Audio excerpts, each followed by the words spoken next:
So in this video, I'm going to talk about honey fraud and how you can avoid fraudulent honey and develop a relationship with a trusted supplier. So honey fraud is basically the cutting of honey with other things. Most commonly that is sugar syrup. They reckon over 90% of honey that is imported into the UK is cut with sugar syrup. And recent tests also showed that 9 out of 10 honeys on supermarket shelves failed routine testing. So how do we as beekeepers go about getting over this? Well, it's very difficult, especially when brands like ours and genuine honey that genuine people produce isn't on supermarket shelves. So how do you as customers actually get hold of this honey? If you haven't already seen it, I would look on Netflix and find the program Lawyers, Guns and Honey. Those three words don't tend to go together very much, but they do in the case of honey fraud. It's very much worthwhile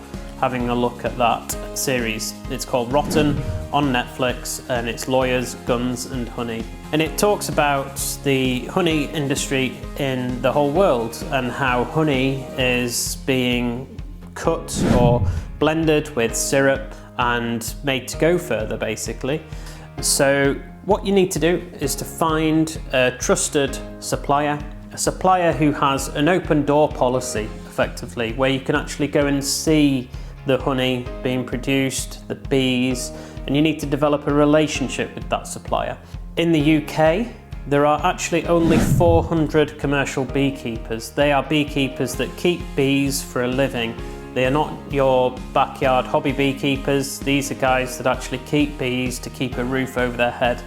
You can liken it to not just being a beekeeper, but the bees actually keeping you.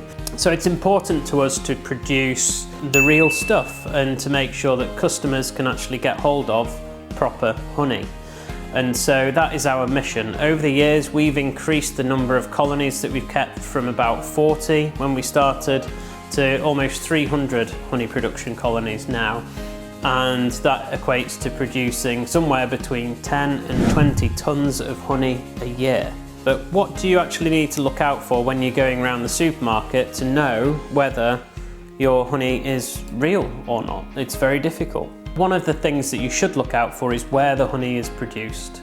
So labeling is a big thing. Have a look on the label and see if it's a blend of honey from various different countries. Maybe the country isn't even specified. We should be thinking, how can we improve ourselves for the year ahead?